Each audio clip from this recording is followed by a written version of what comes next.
Beyond. What is up, everybody? It's Dr. Vibe here, host and producer of the award-winning Dr. Vibe show, the home of Epic Conversations, and I'm the host of Epic Conversations, 2020 Best Podcast News Award winner, 2018 Innovation Award winner given out by the Canadian Ethnic Media Association. Also, I co-host and co-produce the only online show in the world for dads and fathers that is sponsored by Dove Men Plus Care, and being part of that team over 2022 and 2021. Reached out directly and indirectly to over 100,000 fathers around the world. So as always, I'd like to say you're blessed, highly favored, a magnet for miracles, and a solution for someone's problem. And welcome everyone who's watching live or on the replay. And if you haven't yet, please subscribe to the Dr. Vibe show on YouTube and on Facebook and on LinkedIn, wherever you're watching it. But especially on YouTube, if you subscribe, also hit the notification bell. That will tell you and give you information on when upcoming Epic Conversations happen. So you know what we like to do here. We love talking and having people come on and share, but also we like to have new friends on. So we have two new friends with us tonight from the Black Physicians Association of Ontario. So let me give you a background about the organization, then a little background on our two friends that are coming on. So the Black Physicians of Ontario, the BPAO, is the most established organization of Black physicians in Canada, and it will be hosting its 14th Annual Health Symposium in Toronto on February 25th, 23, so in a few days' time. The annual event brings together physicians from across Ontario with an opportunity to hear from respected speakers, engage in important discussions about health, and meet with medical peers from the Black community. So we have two people. We got the heavy hitters from the BPAO tonight. We have Andrew, who is a family physician, Dr. Andrew Thomas, who is a family physician who works in the Durham Region. He is originally from Whitby, Ontario. He attended Howard University. And that's another thing that him and I have in common. My dad is a graduate of Howard University. And just a little trivia for those who may know the name, when he went to Howard University, one of his teachers was the late Toni Morrison. Just a little trivia there. And he went to Howard University for medical school. Participating in mentorship and training opportunities through the BPO motivated him to return to Canada to practice medicine, and we're happy to have him back. He served as co-lead for the Black Health Vaccine Initiative Clinic in Durham, a co-lead in the SMART Initiative, and is the chair of the BPAO board. And Chenai has led international and community development for nonprofits in the sub-Saharan Africa. What?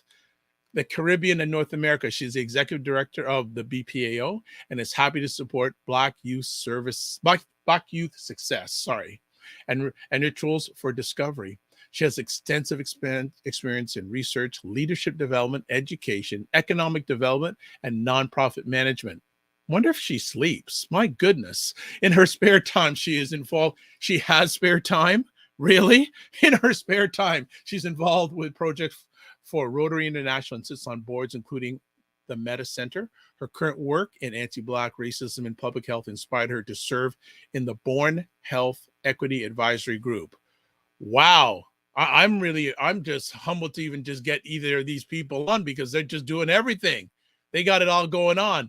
So we have them both coming on tonight, sharing about a number of different things. So got Andrew, Chenai, they're in the house. Hi. Hey, what's going on? Happy to be here. Good. Evening, everybody. Happy Black History Month. 365.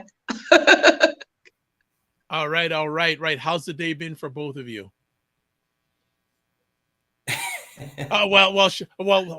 So little disclaimer. Chenai's had a day. All right. We've been told she's had a day. So we're going to be a little bit easy on her because she's had a day, right? Okay. So we're looking forward to chatting and having a lovely conversation about a number of things. I know we'll have a conversation about the upcoming event on Saturday.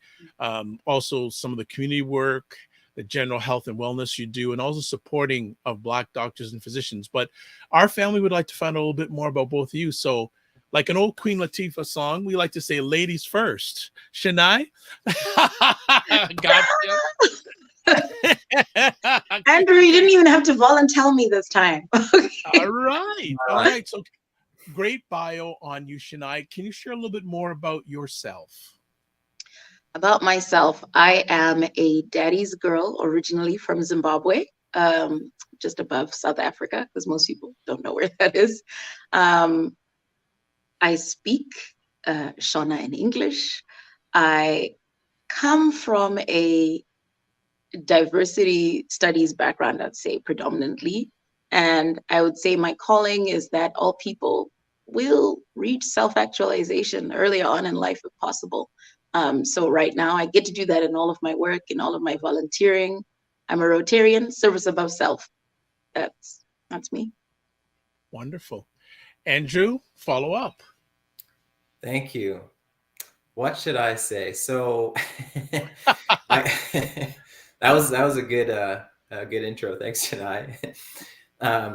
Yeah. So as you said, I'm a family doc, and I guess I'm a family doc, as most family docs of my generation are. I have sort of lots of different side hustles. I do a little bit of long-term care. I have a family practice. I do some coroner. Actually the list goes on and on. But I went to Howard, and then it was super important to come back to Durham and be close to family. Got lots of brothers and sisters in the area. And my wife and my parents, my parents are in Jamaica right now. They winter there, and they had called me to ask me how I can set up my dad's Fitbit. So I was nervous, but it was just a Fitbit. So yeah, things are good. Background is Jamaican, but yeah, born and raised in Toronto and living in Durham Region. Excellent. Would like to get from each of you your journey on becoming a physician. Because before we went live, Chenai said, so why do you do what you do? So Chenai, I'd like to find out, when did you decide to become a physician and why you're a physician? I am not a physician. I am a physician adjacent. Okay. But yeah, I manage the physician association. Sure. But I always joke and tell Andrew at this point I might get an honorary physician's degree because of all the work we do. My mother is a nurse by training. She then transitioned into banking. But I think that's interesting. Yes, because I mean, before we had independence in Zimbabwe, you could be a nurse, a teacher, or a maid. Those were your options. And then after independence, my mom decided, let me get into banking, and she worked in the central bank. But I think that sense of that hospitality that is there, that service, doctors and people in healthcare are just people who are like naturally self-sacrificial. So I really love being able to work with them. I'll say I always had like small public health sort of projects I've worked on before, but specifically with BPAO, what led me there, other than being recruited, is obviously just my passion for, like I say, helping us as a people be a bit more self-actualized, but also the work in anti-Black racism, the work in increasing access, health equity, like, yeah, that I can do any day. So that's why I'm there. Okay. And sorry, I'm sorry for saying that you were a physician. I thought you were. Oh, no worries. Okay, no problem. Now I know Andrew is one, so we got to get that story down, saying that what was the journey and why. Yeah, I always, speaking about my mom was a pharmacist, now retired. And so, being in healthcare was always something that I was interested in doing. Wasn't 100% sure what until later in life. The rest of my family say that as my mom rocked me in the cradle, she would whisper in my ear, "You're going to be a physician. You're going to be a physician." So I had no choice. No, but it's honestly, it's been the best thing, and certainly like, really a passion of mine for the last number of years. So ultimately, I went through undergrad and, going through high school and then into undergrad, really still with the idea of being interested in, serving patients and helping people. I ended up doing a master's in public health. And that really kind of made me lean more towards wanting to do more on an individual level, working directly with patients. Worked for a bit doing some work in smoking cessation, and then was able and successful in getting into Howard, where I did my 4 years of medical school down there. So yeah, it's definitely been, I can't, some people say they definitely from the day one, they felt that they were going to be physicians. For me, I knew I wanted to be in healthcare in some degree, and that kind of evolved over time, with a little bit of encouragement from family, I think, down the road. Why did you choose Howard? Yeah. So, my brother, he went to another historically Black college in Chicago. He's 10 years older. He actually went on a sports athletic scholarship. And so I was aware of the opportunity to study down in the States and aware of historically Black colleges. So, when I was applying, I always had this idea that, yeah, I can look outside of Canada. It's funny. I think, whenever I tell people I went to Howard, they're like, that's amazing. What was that experience like? And it certainly was an amazing experience. I think I don't have any regret. The one thing I sometimes think back upon now is the fact that, everyone's, they say like your journey to Blackness is all a little bit different, right? Your journey to wokeness, for the Black people, essentially, and I might have been a little bit later in that, it wasn't till I got to Howard and was in Howard that I then realized how important doing this type of work is. And so, I went to Howard and I soaked it up, was involved in clubs, took in the experience being surrounded by other Black physicians and Black patients, and everyone in the hospital was Black. But when I look back now, I'm like, that was really, really cool. But I only really realized sort of after the fact, after having been at Howard and realizing, how important it is to be in that type of environment. Growing up in Whitby, Ontario, not the most diverse place. And it's really only in retrospect, I kind of went through at a time where like, I didn't have anything horribly happen to me overtly, but when I look back, especially after being at Howard, I realized, you probably did go through quite a bit, actually. Had a lot of learning essentially at Howard. So it was a lot of fortunate that I ended up there. And in retrospect, it was a super great opportunity. I think if I were to like have gone now, I would have been so much more starstruck having been there. But certainly, it was a fantastic experience. I wish everyone could have. I mean, going to school in the States is a little bit expensive, but other than that, an experience I think everyone should have. Before I come back to Chennai, I want to ask you then, what brought you back? Yeah. No, it's tempting. Once you do, especially in medicine, when you spend any time there, it is tempting to stay. I mean, unfortunately, their healthcare system has a lot of challenges, and we could spend many hours discussing that.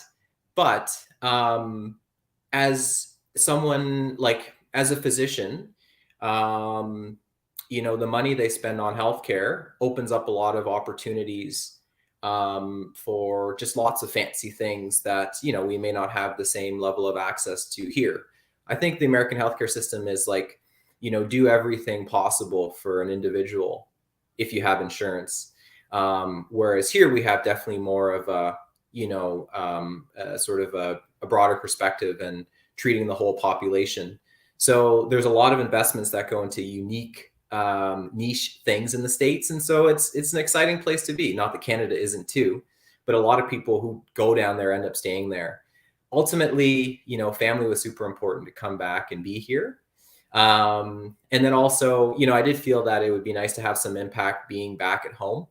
And I've been able to, kind of work and live back essentially where I grew up, which is super cool.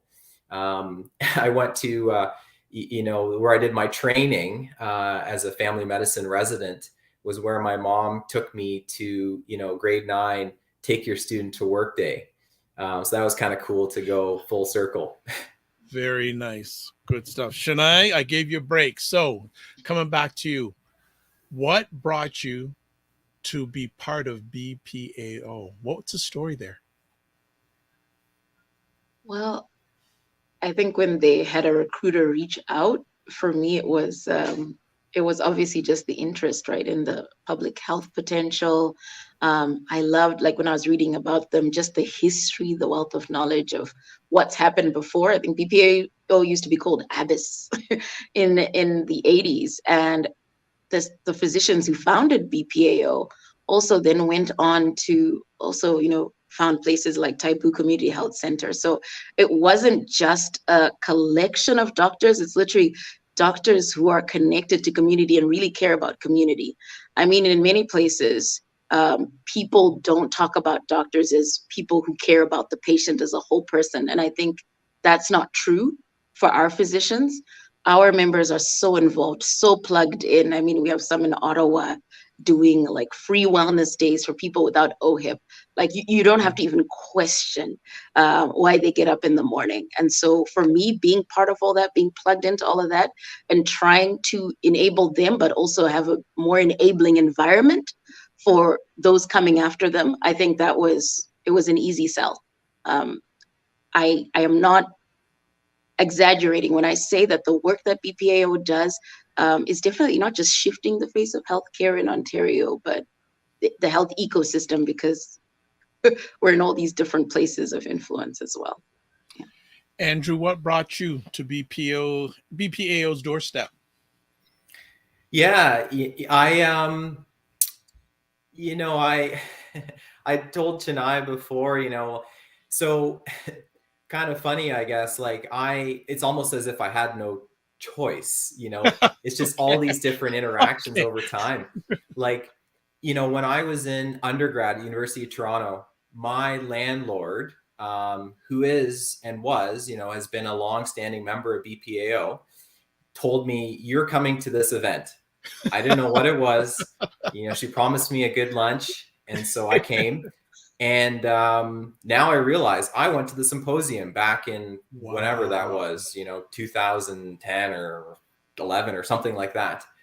And she at that point had told me, like, you should go to medical school in Washington. I had no idea what she was also talking about, like, okay, Washington State, Seattle, awesome, cool. And then here we go. Also, I look back, I ended up at Howard as well. She's probably like maybe some sort of prophet or something, just predicting the future. But, it actually was, there are some challenges navigating a new system, so from heading from the US back to Canada. And in particular, we'll probably talk about this more, right? Like a lot of Black physicians, as we, are well aware, face a lot of, can face discrimination in coming back and practicing. So sort of at all levels. So I knew I had to be like better than everyone else to get the spot that I wanted. Unfortunately, we bear that extra pressure just being a Black physician. And so I reached out to a number of members at the time who helped to, work on my letter of reference or my personal statement. We did lots of mock interviews. They actually plugged me in with some opportunities to volunteer to kind of get my feet wet back in the Ontario system. And so, lo and behold, ended up back in my back at home essentially.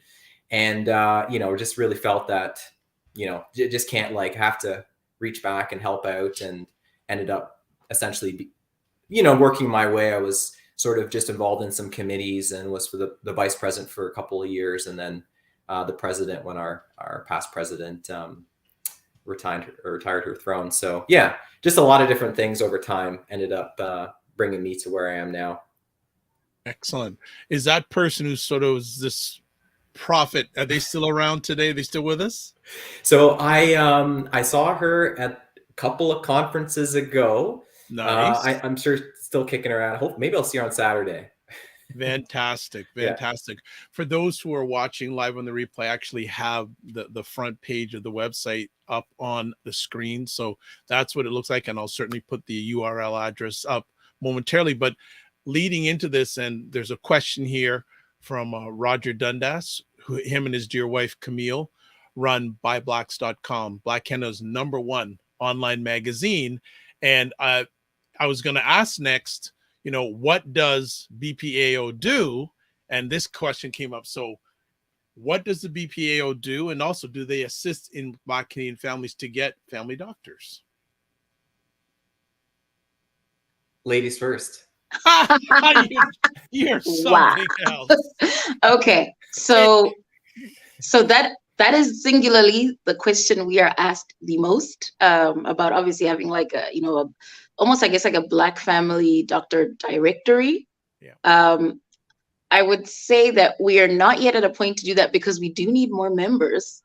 Unfortunately, I think we need a whole lot more members to be able to do that service. Primary care physicians are a bit overloaded, and a lot of people end up being on the wait list. So the usual answer is, first we'd look at, we have partners like BHPN that are now looking into building up a more fulsome directory, but we're working in the back end to try and get a bit more of a sense of where the rest of the Black physicians are. They only make up about 2.7% of the physician population in Ontario. So it's still just, if you think of the level of need and the number of doctors that are there, we're not yet there. But on the more sort of future long-term side, the work we do with the medical schools through the Network for the Advancement of Black Medical Learners, we are trying to push that the number of Black physicians coming out of those programs increases. And also we're trying to work on accelerated bridging for IMG physicians as well, right? There are a lot of people in the country that should be physicians but aren't because of some of these system barriers that we work day and night to fight and end. Yeah. Oh, you're on mute. What are some of the barriers that are facing from both your lenses, more Black representation when it comes to physicians, whether it's Ontario or across the country?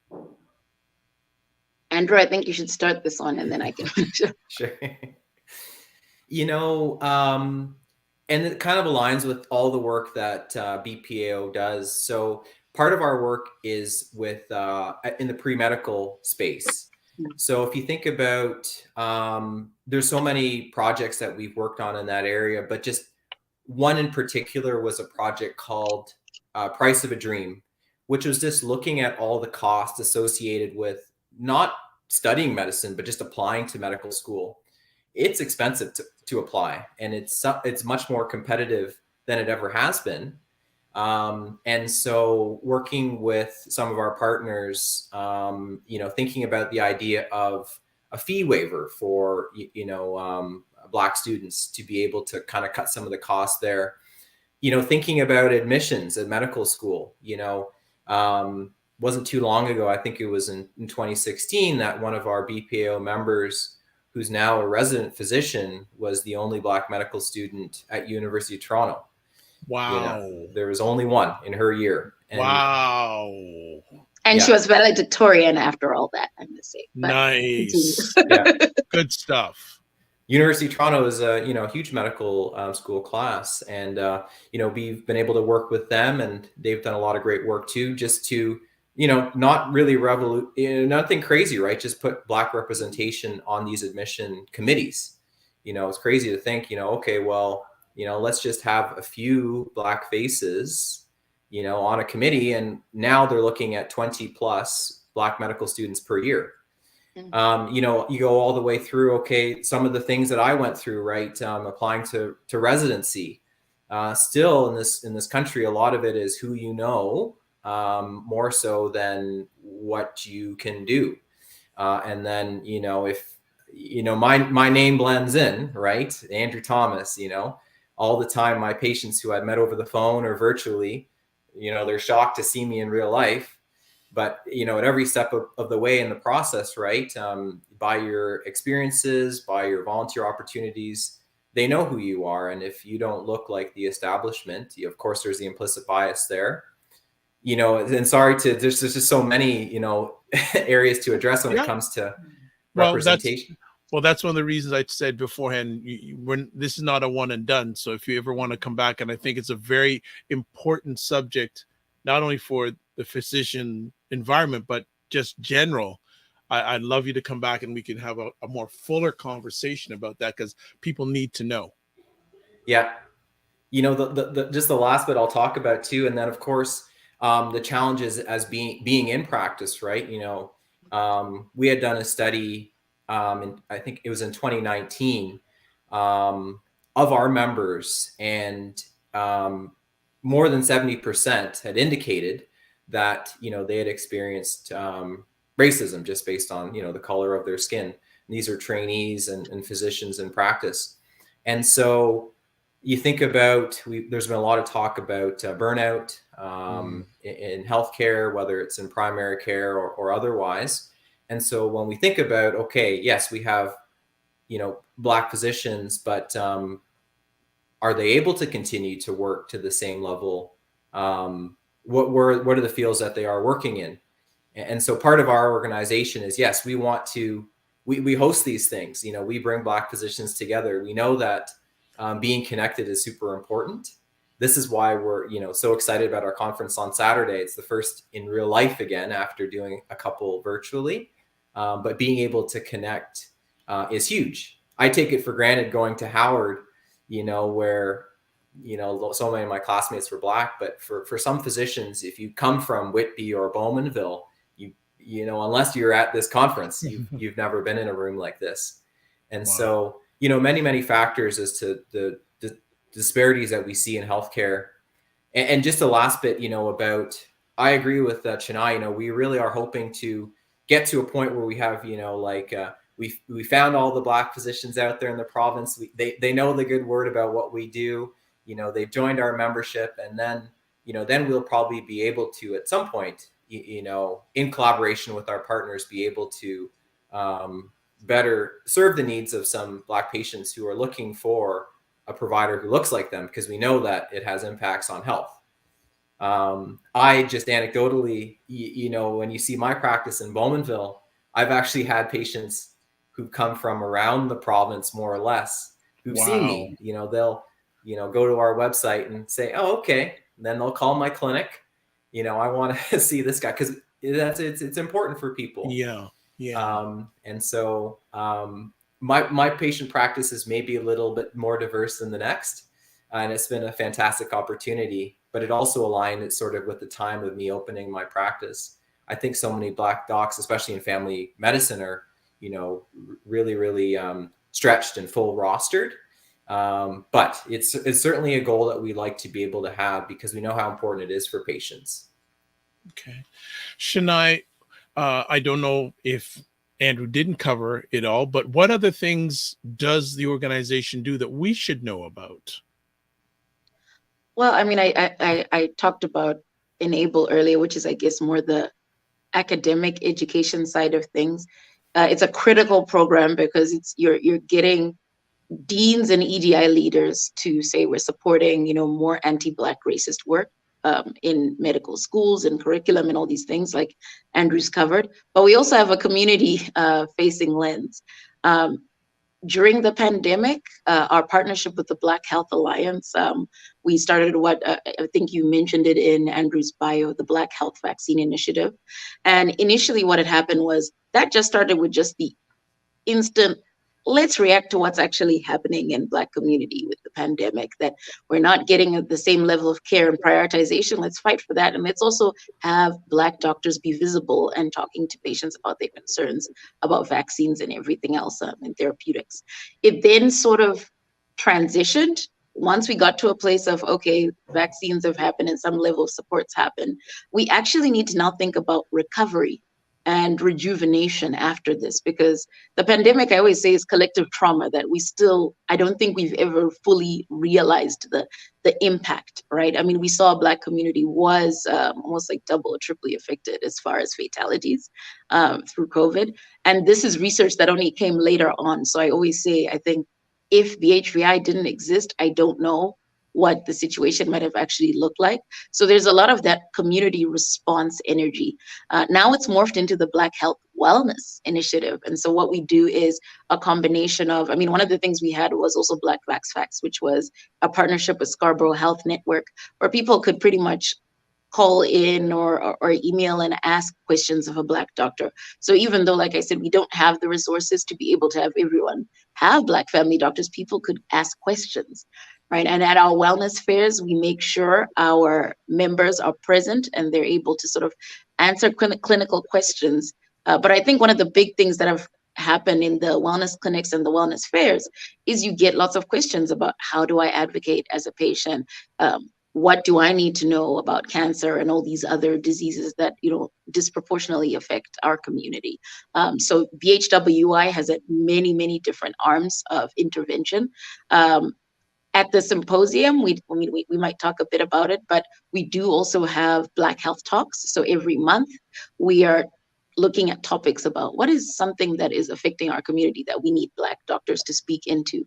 So we've covered some around hypertension, and I think because it presents a lot in Black men, Dr. David Esho spoke about that. The last one, we sort of like combined it with, you know, Valentine's Day and looking at relationships and more sort of like mental health looking themes.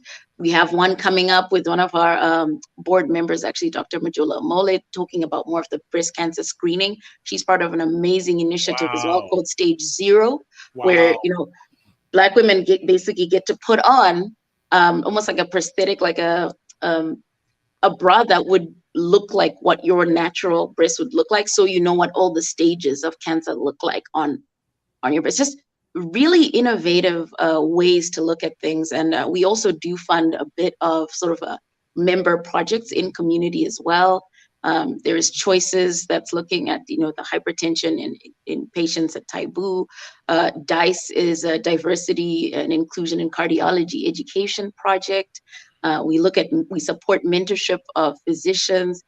We're doing a lot of things. I get tired talking about this sometimes. You're not kidding. You need resources. Wow. We need resources. Wow. But it's because there's that much. Because when you're looking at, you know, social determinants of health, we're just going to present in so many ways. And so we need Black physicians at the table. That's why we need more members. We need more connections. Just a thanks to Ontario Health and Public Health Agency Canada, who have connected with us about things we could do on a system end, but more is needed. More work is needed. Yeah. Okay. Wow. This, just what you said is just so overwhelming, but so needed.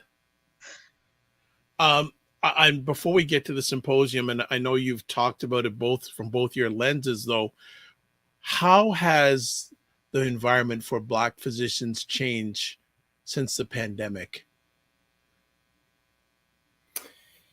Yeah, you know, I think another important change was the murder of George Floyd. You know, I'll speak from our organization's perspective. You know, we have a lot of partners with many different organizations, from government to, you know, the regulatory agencies that regulate physicians. We have, you know, corporate partners and things like that. But certainly, you know, unfortunately, but it really took that event to really change the conversation. And, you know, before, more so I think than at any other time, and Chenai, correct me if I'm wrong, we were reached out to often for input and consultation about, you know, what needs to be done regarding supporting Black physicians or Black health in general.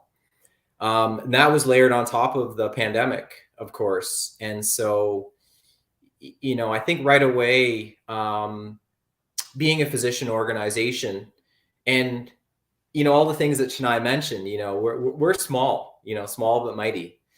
You know, it would sound like we've got thousands of members, but as you heard, right, like we're underrepresented in the province. So there's few of us. So we had to turn inward first, you know, and make sure that we supported our members. And we did that in different ways, just connecting, healing circles, you know, just sort of making sure that we were doing well, because it was a challenging time.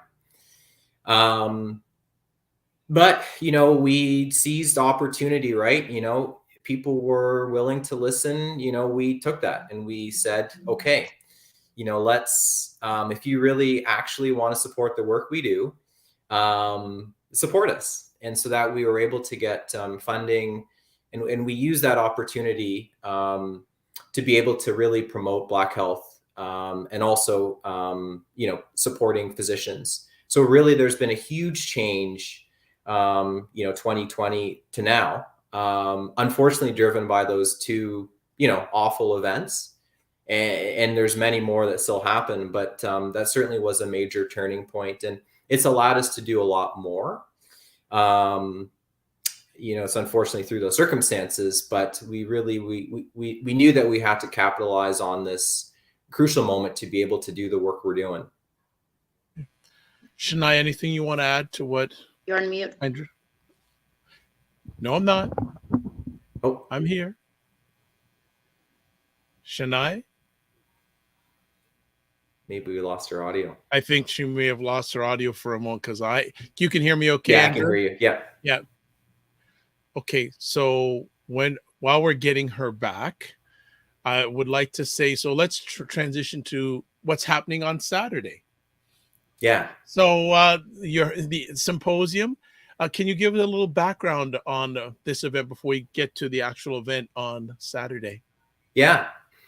So it's, it's been, I guess we've been around, for a while in different iterations, the BPAO. And, this type of event came out of an opportunity for, Black physicians to get together. There's good food, as I said before, an opportunity to socialize.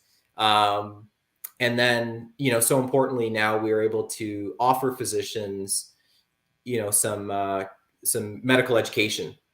So that's always been a huge part of the conference. And so that's evolved. We've continued to really grow the conference over time. This is the 14th annual. And we traditionally would have had it at Mount Sinai Hospital. This is the first time we're doing it at U of T at the Dalla Lana School of Public Health. And like I said, we had a couple of years which we were virtual. Different, but we're so excited to be back in person. We always have a keynote speaker. I think Dr. Wharton has been our keynote speaker before, but super excited to have him again. A super passionate speaker, an expert when it comes to obesity medicine, and super topical because,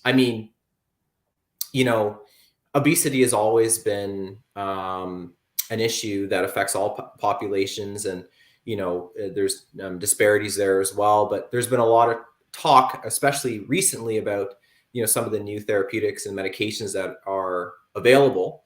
So I think it's gonna be a really exciting talk to kind of start things off. We always have our annual general meeting as well during the conference, sort of the meat of things, where we'll be able to vote on many of the different things. We have elections, we vote on many bylaws that kind of keep our organization running. And then we're going to cap it off with a social event towards the end to really kind of keep the theme of like getting together and networking, going strong through the whole event. Okay. Chenai was having some technical issues. Can you hear us now, Chenai? Yes, I can. All right, you're back. Fantastic. The good stuff. So your partner in crime just did a wonderful job talking about Saturday, but I know you have stuff to add. So from your lens, what is going to make, or what makes Saturday special? Because it's probably the first in-person one you've done in a while. So what are you excited about in regards to this big event coming up on Saturday? So, one of the hard things of the work we do is, because of our visibility with residents, we get a lot of, we hear about, just residents who are going through things, whether they're struggling with their program, they feel like they're being oppressed in different ways, I think like what Andrew was talking about early on about implicit bias. And for some of them, they're alone, right, in the programs that they're doing. So when they get to come and see amazing heavy hitters like, all these people were published a lot. Sean Wharton talking about obesity and diabetes. And mind you, this is work that's inspired by being able to help community. I think something just lights up in them. I think there is an encouragement that like, this is, what you're going through right now, it's not permanent. And this is what it looks like when you get to the finish line. And also even just that inspiration of doing certain work. I get residents who tell me, I'm before they're residents, actually, I think that'll be when they're still mid-student phase, talking about they don't know what specialization they want, but they know areas they're passionate about. So imagine them coming Saturday, you've got 150, 200 people, and everyone is doing amazing work. I'd say it's, quite a percentage of the attendees is mid students, right? It's mid students and it's a couple of residents. But the bulk of it will be members already doing this amazing work. So I think there's going to be just that awestruck, the starstruck feeling that Andrew was talking about. I know that's going to be there. We've had just mind-blowing keynotes. Our directors of continuing professional development, it's an accredited event, have always made sure they curate some of the most like off-the-time topics with some of the most innovative research, learnings, approaches. DICE, which I mentioned earlier, is going to be talking about that project, inclusion in cardiology education. Like, what is that, right? Yeah. So I think anyone who's there is lucky to be there. I don't think anyone would ever go there and be like, I didn't learn anything interesting. I remember even last year, it was virtual, but to me, it was just mind-blowing, the things ordinary people are doing in their work in healthcare to change the world. So I'm excited for Saturday. That is that's our best moment. And also Black Joy. We have a social from 4 to 6 p.m. And, physicians love that. Our members tell us time and time again that even just that socializing, networking, that getting together is necessary for their wellness. So for me, I love seeing that as well. Excellent. I always like to ask this question when events like this are being put on.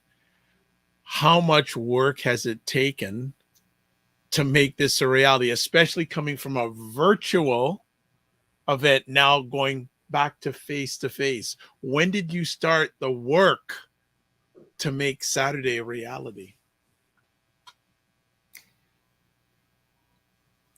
Andrew, you've got the history. Just to say it's our 14th one. So I already know we're looking at 14 years.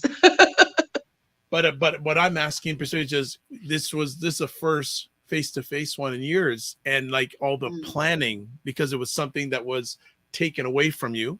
You had no control. Now bringing it back to face-to-face. How much work has it taken to get it back to face-to-face? I have it on good authority that our director of CPD puts in at least 100 odd hours in getting this event together in general. There's a lot that comes into getting accredited, and even having to work with sort of like the CPD departments at Temerity. There are a lot of meetings. We do 9 p.m. meetings sometimes just to plan it out because, physicians are really busy. So there's some blood, sweat, and tears that goes into creating it, but it's worth it given what I've said. Like, that is our favorite day of the year for sure. Good stuff. Anything you want to add to that, Andrew, around the planning of this back to face-to-face event? Yeah, we take a little bit of time off after it's done, and then we start planning again for the next year. Yeah. Wow. Yeah, lots of little moving parts, especially to get the accreditation, make sure we have top-notch speakers, and then I'll admit, being a physician, as soon as you're dealing with physicians and trying to lock down schedules and make sure people are available, it's always challenging. Oh, that must be a lot of fun. That must be a lot of fun. What would make a successful symposium to each one of you this year?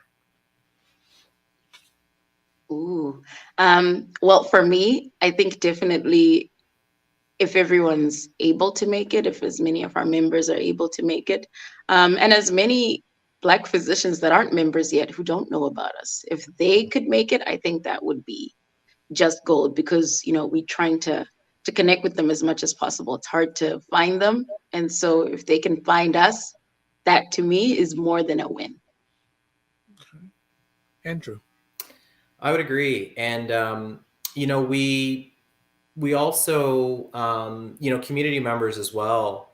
We've had partners, whether it's from government or, again, corporate partners who, everyone will take away something, and I remember distinctly at the last conference we had in person, there was a family doc. I think he was from Barrie, and he, you could just see like kid on Christmas morning, right? Just like eyes wide, like there are other Black docs around. Like, this is amazing. People just leave feeling kind of rejuvenated. I think, I've attended so many other conferences. I can speak freely because I'm not a neurologist. I went to a neurology conference as a medical student, and that conference told me right away that I'm not going to be a neurologist. Ouch. When you don't feel like you fit into a space. Ouch. Okay. No offense to any Black neurologists out there, of course. Yeah. But this was sort of the, this massive conference. We were in Philadelphia, and, this is well before the days of thinking about anti-Black racism in healthcare. I can say that I'm a young person, so relatively speaking. But people feel comfortable, right? You can let down your guard. You're at home essentially. So I think a lot of people feel that, and they go home, and it gives you the boost till the next year. But we're going to be doing a lot more events anyways through the year, so won't be a big gap like previous. I know that you're focusing this event to the Black physician. Is there value for those who are not part of the profession, who are Black, to attend? And if there is, what would be their value in attending? As someone who's not a physician, I'd say absolutely, because even if I think of what I learned in previous years, there are two angles, right? I am more empowered about questions I could ask my doctor, and also more empowered about where there's certain risk factors for me, because doctors have almost targeted looking at where there are holes in the existing system. I think it's important for anyone working, especially, if you're in allied health, if you care about public health, like if you care about health in general, there's a lot to gain from this conference.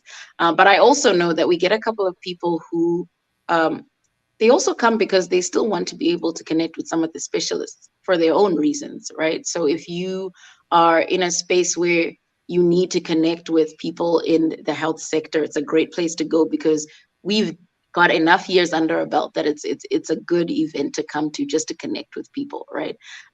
We have some people, funders, sponsors, people who are coming who are not in health, but just care that much about the health sector and about physicians. I think even I remember having people like accountants who were interested in the conference. It's amazing how people come far and wide for the event. So I think there's value. It's no different to coming to, I guess, a general academic conference in some ways, but it obviously means more, I think, for Black people, for sure. Andrew, anything you want to add through the lens of someone who's not in the profession attending and getting value?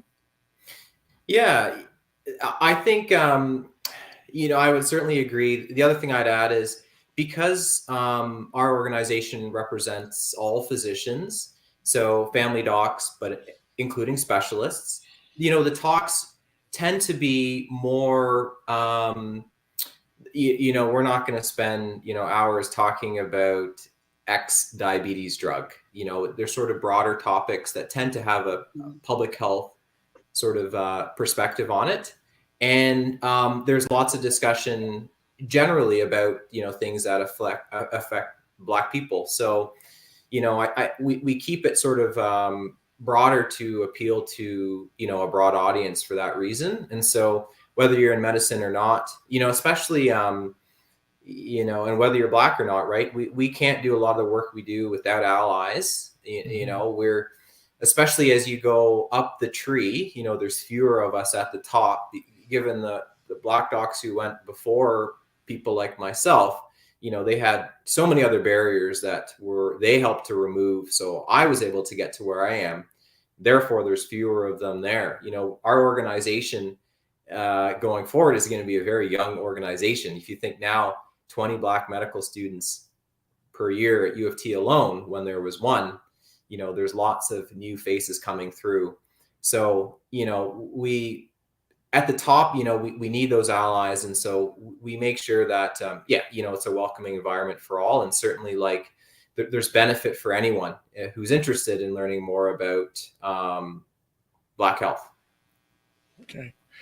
As we start to close down the conversation, if you had a wish list for Black physicians, what are some of the things that would be on that wish list, or are on that wish list? You first, me. Okay. I mean, definitely it would be just that attaining their profession would be easier. I think there are a lot of unnecessary barriers. So that's the first. The second would be, I think, even support and scholarship, given the needs in this sector. I don't think, you know, they necessarily have to pay so much just to be able to learn in their craft. And I guess I'd say the third is for them to understand that you can't give from an empty cup. You can't pour from an empty cup. So just to be able to prioritize their wellness as well. I mean, I think we've put a larger focus on wellness this year because we know physicians are burnt out, but I think there's the extra added layer for a Black physician as well, right? Andrew. Yeah, I would also add that last point. You know, we've you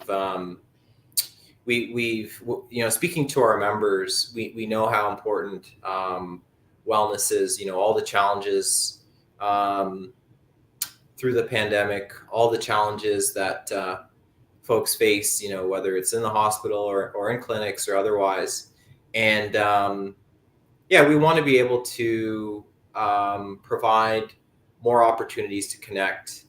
And then just ways to make life easier, right? You know, when I go to some of the places I work, and if I don't have to experience microaggressions or, you know, jump through a whole ton of hoops, it just makes that day that much easier. And so I think that that's some of the work we do on a systems level. And then on an individual level as well.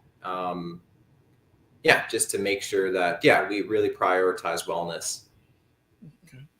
One last conversation piece. Chenai said, we need resources, we need people, et cetera, et cetera. So if you got everything you needed, what would be the first thing you would do as an organization? If we got everything we needed financially? Or... Yep. Ooh, okay. Dream big. Okay, dream big. The first thing we do, well, I think it's in process, but definitely we would roll out all of our Black health education equity centers in all of the mid schools. We would have labs where immigrant and incoming physicians would also be able to practice. And I think we'd try to replicate. Oh no, I have to give that idea some thought. I already got greedy. I'll stop. Andrew, you can. What's wrong with being greedy? I'm saying dream big. Well, Andrew can go because he said, "What's the first thing you can do?" And I've already given two. I'll slow down. Okay. Go ahead, Andrew. Yeah, I'd say it'd be nice to support, to get more of a, to really kind of support our organizations outside of Ontario as well. You know, okay. We've been around the longest, you know, we're the biggest, we're still small. we've helped to support some of the other Black physician associations in other provinces. There is also a Black Physicians of Canada. We have these sort of similar structures in medicine. We have the Canadian Medical Association. We have in Ontario, the Ontario Medical Association. There's pros and cons to these organizations, but they're big. There's a lot of collaboration, synergy between them. Imagine a Canada where we had these big physician associations across the country. We had tons of support and representation from this national organization. Just like if we were able to grow broadly, we would rival I think in the States, for what it's worth, they have some of these big organizations, I think we're getting there, with sort of how we're growing and with our membership and our funds and support. So it'd be nice to really be able to big up all of our other groups that we partner with. And I will just double up on that point. That I thought you were going to add another one. You're just going to stay with two? I thought you were going to get greedy. Come on. Well, I'm being greedy now. I would say within Ontario, we're still limited with doing a lot of our work in GTA, mainly because we don't get to really be able to engage our members in the rest of Ontario as much as we'd like. So I would love if I had an endless amount of money to be able to have little branches out there. But just to say, through Enable, we're going to try to be able to at least starting little hubs of support. Yeah, and it's a very good point, Chenai, because more and more Black Canadians are living outside of the greater Halton, Toronto region. There's places like Shelburne, the Niagara region. The Black population is rising in those areas. So being able to serve them is utmost importance. Well, I'd like to say thank you to both of you and your organization for what you have done, are doing, and will be doing. It has been great. Before they asked me, what are some of the best conversations you've done? This is a good conversation. I learned a lot, and I know our family who watch this live or listen to this on the replay have learned a lot also. So just a little bit of recap. If you want to hear more or get more information about the organization, there is a link for a press release. Also, Saturday. There's a whole pile of things going on Saturday, by the way. If you can fit this one in, wherever you are, there's a symposium information. And I think most importantly, find out more information about BPAO. Go to their website, and not just for Saturday's event, but year round. Really, really important. So want to thank both of you. Remember to give yourselves grace and don't just manage your time, manage your energy. And I'm expecting you to be back, because one of the conversation topics I'd love to have both you talk about are the changes in health legislation in Ontario that are being proposed. So I'm expecting you to come back to chat on that, because I'm looking at both of you to be the experts from a Black lens about the proposed changes in health care in Ontario and how incredibly deep it's going to impact people who look like us. Is that fair? Anytime. All right. Thanks very much for everything. Be well and keep the faith. And I'm speaking nothing but incredible success this Saturday. Take care. Thank you so much. Bye-bye. Bye. All right, family. That was another epic conversation. And hey, I learned a lot. And I hope you did too, whether you're in Ontario or not. A lot of evergreen conversation topics that are impacting Black physicians and Blacks, not only in Ontario, but around the world. So very, very important. So and also big shout out to Anita, who made this conversation happen, because she got the coordination of both these individuals on, because they're both very busy. So big shout out to Anita to make that happen. So big shout out. So before we close off, a few things we'd like to say. As always, if you want to subscribe to the Dr. Vibe Show, I'd like to do it preferably on YouTube if you can. Subscribe on YouTube. And also hit the notification bell so you get notified of upcoming epic conversations. You can like us on Facebook. Also like us on LinkedIn. Wherever you're watching, like it, and also spread the word. Spread the word. Please do. Please do. Also, if you would like to advertise your product or service on the platform, please do that. You can contact me at this email address, dr.vibe at the drvibeshow.com. Also, if you want to contact me directly, there's a number of ways. I say to people that I'm Googleicious. So you can contact me on the drvibeshow.com, email dr.vibe at the drvibeshow, Facebook, YouTube, and LinkedIn, The Dr. Vibe Show, Twitter at The Dr. Vibe or at Dr. Vibe Show, drvibeshow, and Instagram at The Dr. Vibe Show. And also, you can watch replays of this show, YouTube, Facebook, LinkedIn, The Dr. Vibe Show, and my website address. So, as always, this is how we close up. Live your life as a dream. If you can dream it, you can make it. Sometimes you have to get smaller to get stronger. Block assumptions, then aim bigger, aim better, aim higher, aim wider. Love, faith, and respect. And remember to give yourselves grace. And don't just manage your time, manage your energy. We'll catch you soon. God bless. Peace to all. Keep the faith and walk good.